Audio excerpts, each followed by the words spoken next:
Adventures of Jungle Jim.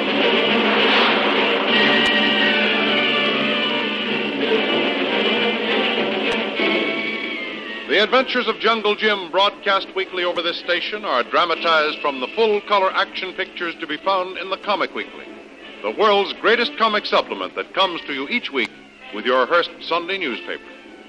Join the 11 million adults and 6 million youngsters who make their weekends more enjoyable reading the world's greatest comic and adventure pictures by the world's best artists featured in every issue of the Comic Weekly. Insist on the Sunday newspaper that brings you the Comic Weekly. The successful completion of Jungle Jim's adventure with the Stacys comes with the return to normalcy of Stacy's wife. The dangerous fever that had completely unbalanced her mind has gone, and she has fully recovered her health and memory. But before resuming the journey back to civilization, Jim, anxious to clear up the mystery of why old Nalla vent such hatred on the Stacys, questions Helen Stacy. Well, Mrs. Stacy, if you feel up to it, I'd like to ask you a few questions as to old Nalla's motive in causing you and your husband so much unhappiness. I feel perfectly healthy now, Jim, thanks to Lil's careful nursing. I don't mind discussing the cause at all. Oh, good. And as I was saying, perhaps you can suggest a motive for her barbaric behavior. I think the motive was revenge. Revenge, Helen?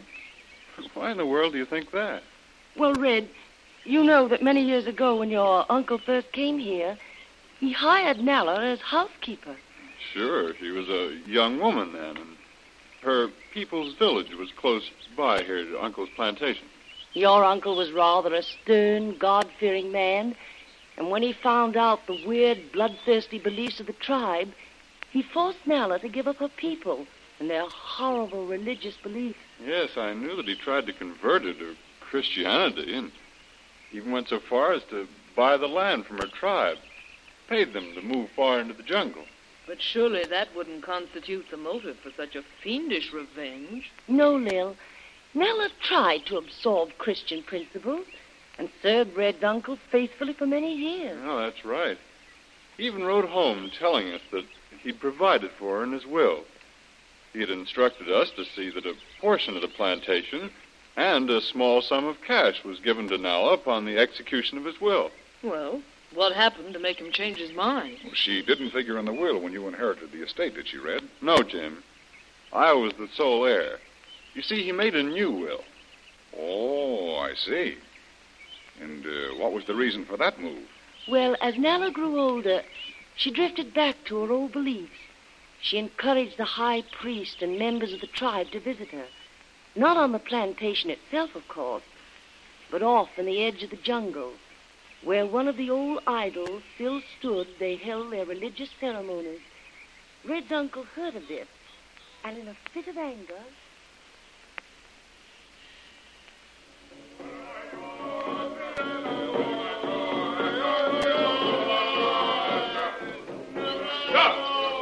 Stop!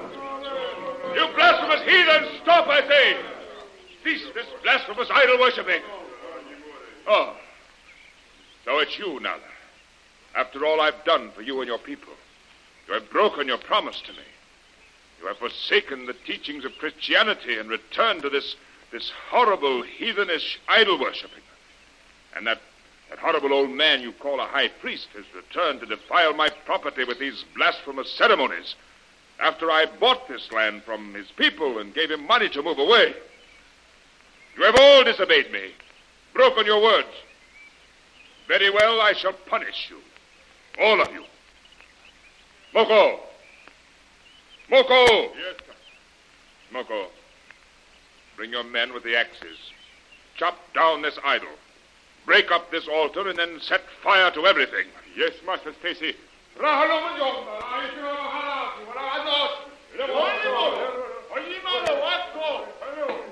you, as high priest, take your followers away. Hurry before my men drive you off. And remember, if you ever return, I'll punish you severely. Go on now, go.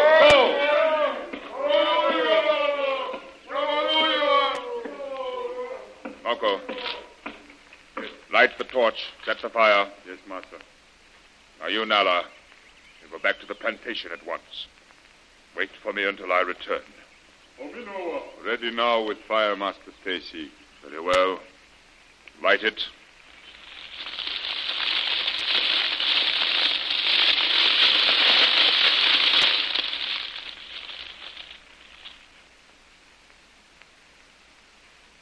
Now, Nala, you are going to be punished. You have been deceiving me all this time. You have been meeting your people secretly. You have turned back to the worship of idols. Nala, so sorry. Very sorry. Not do it again, Master Stacy. I promised you if you were good and remained faithful and true to my teachings, that some fields and animals would be yours, and I would leave money to take care of you. It was so written in this paper. But to punish you, Nala, I'm tearing it up and burning it. No. No, Master Stacy. Nala be good now. Not go to people no more. I can't trust you, so I tear up the paper and burn it. See? Now, Nala, I'm going to wait. And if I find you are true and remain faithful, I will make another paper, and you shall have the fields and the money.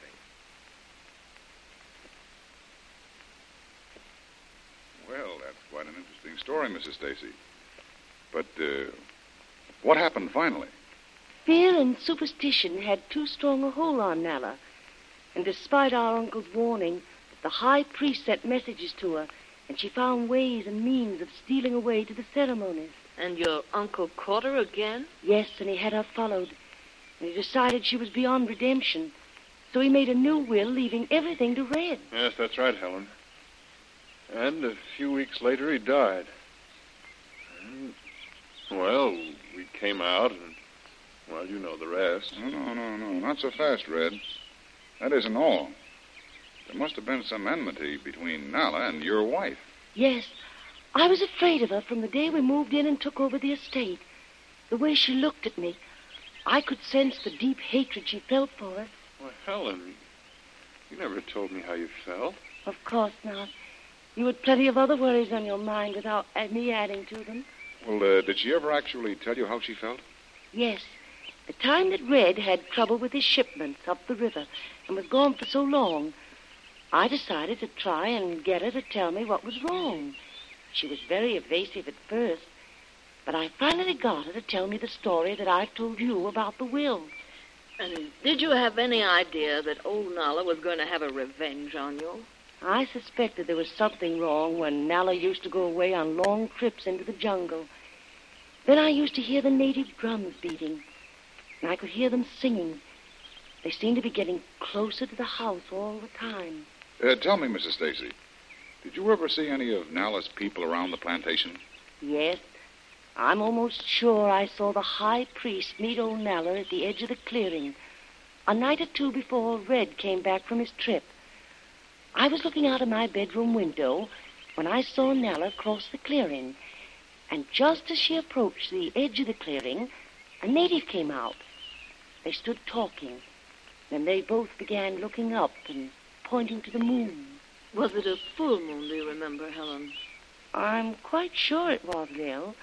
It was very bright, because I could see things almost as clearly as in daylight. That was the high priest with her. And being at the time of the full moon, they were probably plotting then to use you as a sacrifice to the moon god. You're probably right. Well, I watched them for a while, and finally I saw the native open a small bag and take something from it and give it to old Nala. That was the little box containing the little black spider, whose bite they used to put you in that feverish trance. I left my room and came down as she was entering the house. She was clutching something tightly in one hand and tried her best to avoid me. She slinked off into the kitchen. I went to bed, and that's all I ever remember. That's easy to explain now. It was the night of the full moon, when her people in bygone days made a human sacrifice to the moon. Being jealous of you and your inheritance, she decided on revenge. And a warped mind planned that diabolical plot. Then it was old Nala's idea to revive the custom of the human sacrifice, and not the high priest. Well, certainly she sold him on the idea and persuaded him to get her the black spider. And that night, while you were asleep, she sneaked into your room and let the spider bite you, just as she did in the village when I almost caught her. Why, certainly, Lil. She even went so far as to let that spider bite you at certain intervals to intensify the fever, until it completely robbed you of your senses. Yes, and what a fool I was when I came home and found Helen here in that condition. See, I hurried down the river for the doctor, and I left her here, Jim, all alone with, well, Nala was in the room. In fact, I insisted that Nala remain here right at her side. I threatened to whip her if she left Helen. And all that time she was poisoning me with those spider bites.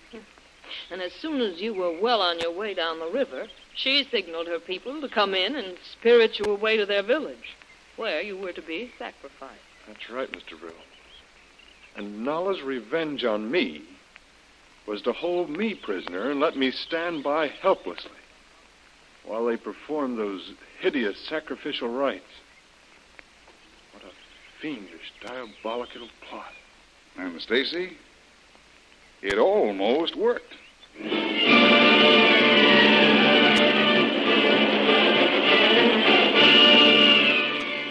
But for the courage, daring, and strategy of Jungle Jim, old Nala's fiendish plot might well have succeeded and claimed the lives of young Stacy and his wife, as well as Shanghai Lil. It was a narrow escape, and even the horrible memory of it sends a shudder down the spines of the little group as they watch the dancing flames of the campfire light up the crude shelters as night descends. Don't miss the next exciting episode in the adventures of Jungle Jim. Remember, you can follow the adventures of Jungle Jim in the full-color action pictures which appear in the Comic Weekly, the world's greatest comic supplement containing the best full-color adventure and comic pictures. Remember, no other comic supplement can give you the top names of Cartoonland, like the list of all-star favorites to be found in the Comic Weekly. The whole family follow the fun and frolics of Jiggs and Maggie, Blondie, Tilly the Toiler, Barney Google, and the Little King, the immortal Donald Duck, as well as the exciting adventures of Flash Gordon and Jungle Jim. Join the 11 million adults and 6 million youngsters who every week find the greatest of home entertainment in the Comic Weekly, which comes to you with your Hearst Sunday newspaper. More thrilling radio adventures of Jungle Jim will be heard at the same time next week over this same station. Be sure to tune in.